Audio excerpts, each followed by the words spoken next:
Bom dia, Ricardo Pianta, tudo certo?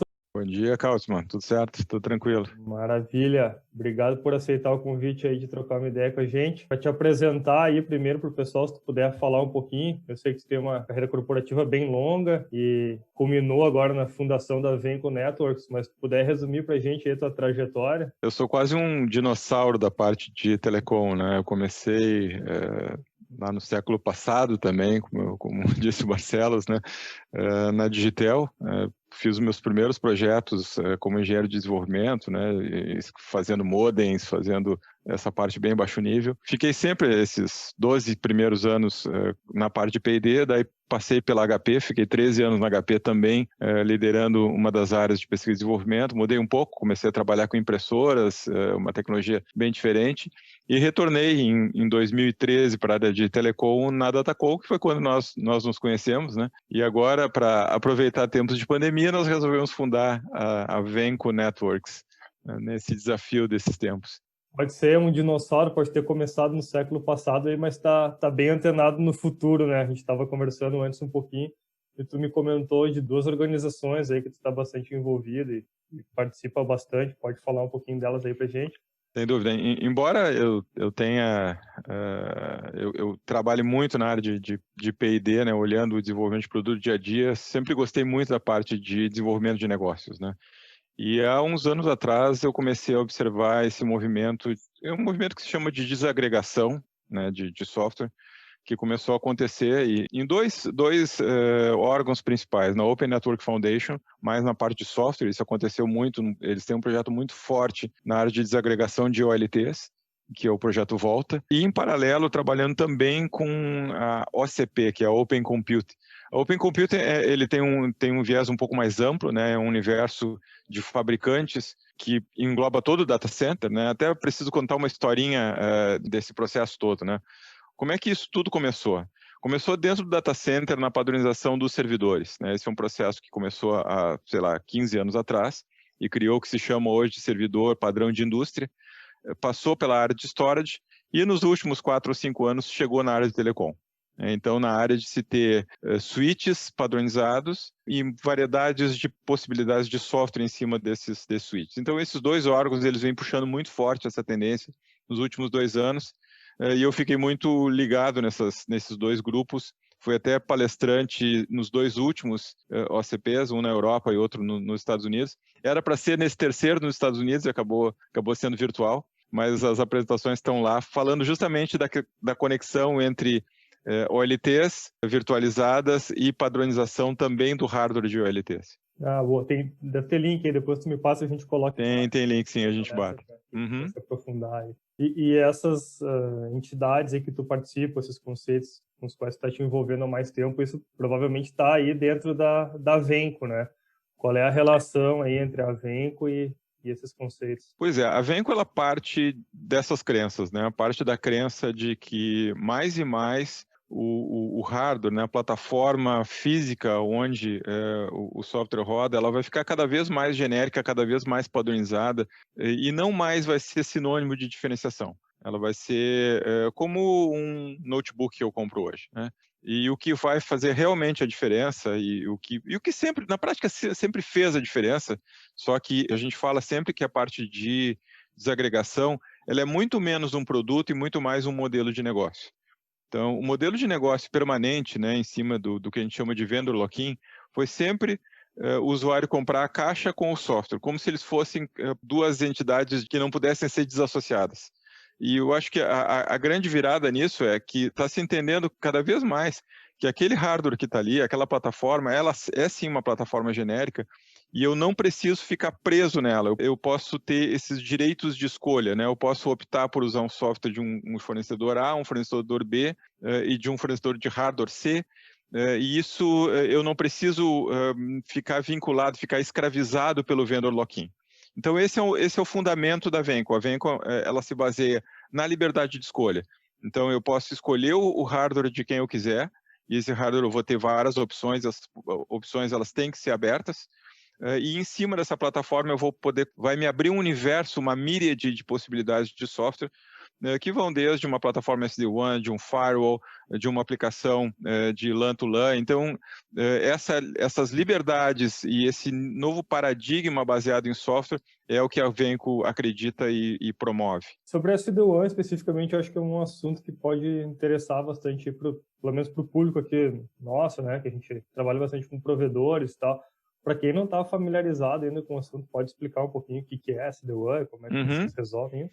Sim, SD-WAN rapidamente, tá? O que ele é? A solução tradicional de acesso hoje, ela é baseada num roteador, normalmente usando uma estrutura estática, né? Ela usa canais estáticos que são selecionáveis e o fluxo segue por aquele canal. Se eu quiser modificar esse meu fluxo de dados, eu vou ter que reconfigurar o meu switch ou o meu roteador. Esse é o approach tradicional de uma conectividade, hoje muito baseado em cima de redes MPLS.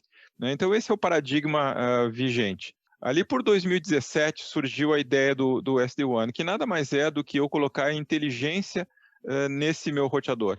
Então, eu continuo tendo as habilidades de roteamento, só que eu tenho uma análise de performance a nível de aplicação.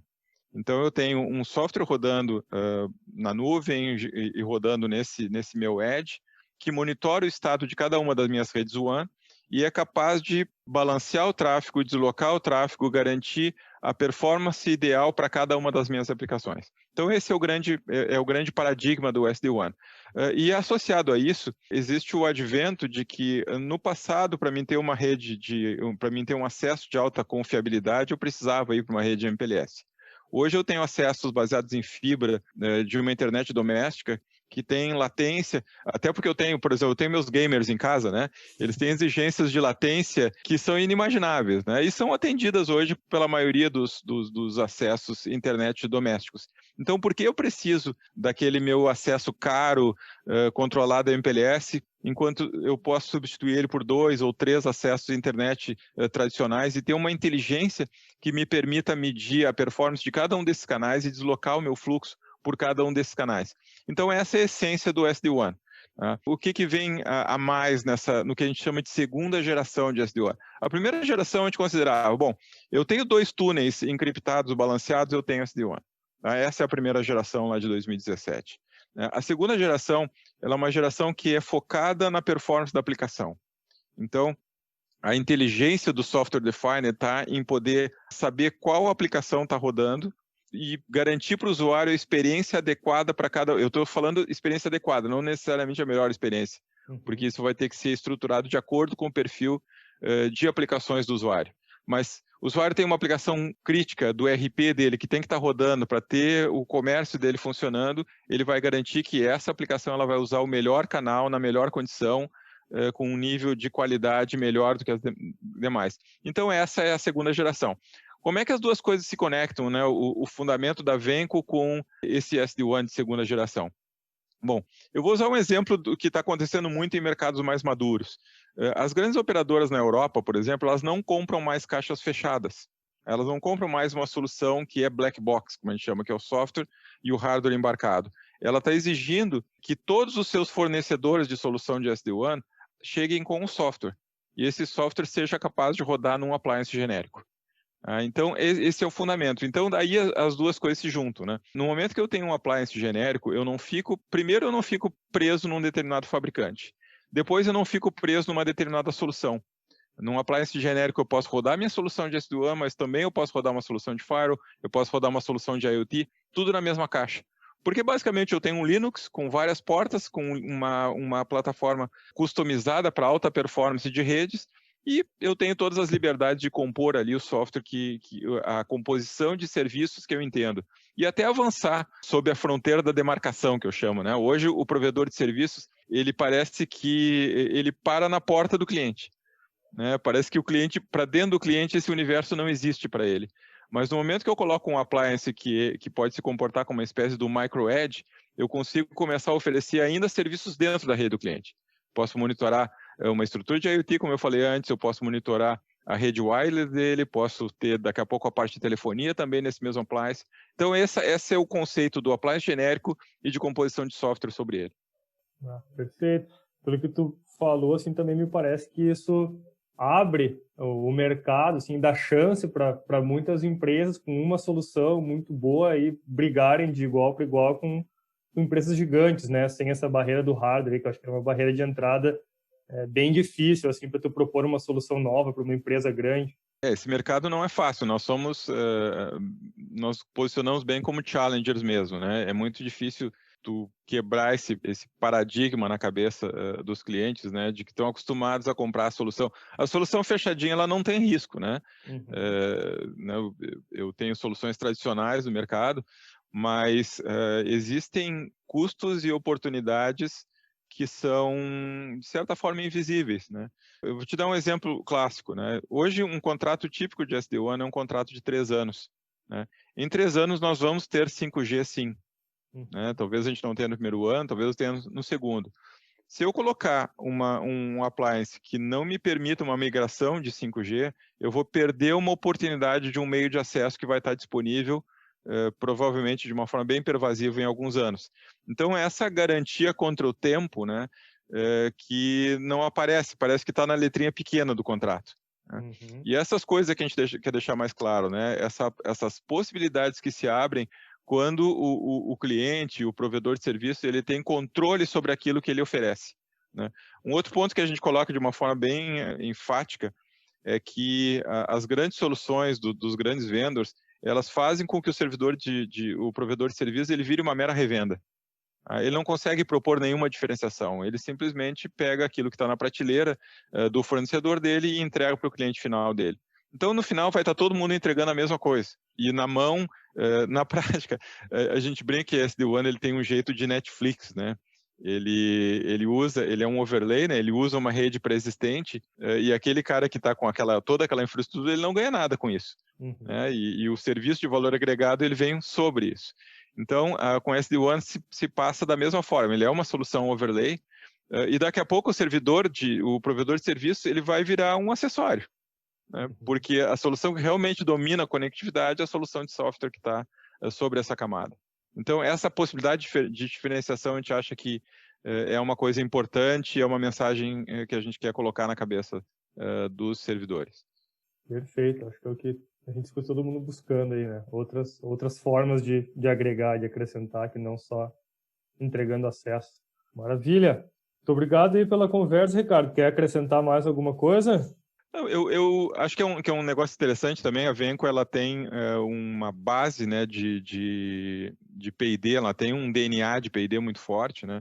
Então ela consegue justamente ser aquele cara de valor agregado, né? Ser o cara que constrói a solução junto com os seus clientes. Então, a gente espera que o cliente que procura a Venco, ele não procura a solução de prateleira, ele procura alguma coisa que é única, que é uma solução de alfaiataria, né? Um tailor-made, né? Que vai ser a cara dele, vai poder botar o jeito e o encaixe na sua estrutura. Então, essa é a proposta de valor que a gente coloca na mesa e o que a gente está trazendo de diferente para o mercado. E Perfeito. agradeço a oportunidade, Kautzman, foi muito legal falar contigo. Da mesma forma. Sucesso para vocês aí, Pianta. Abração. Tá bom, um abraço. Falou.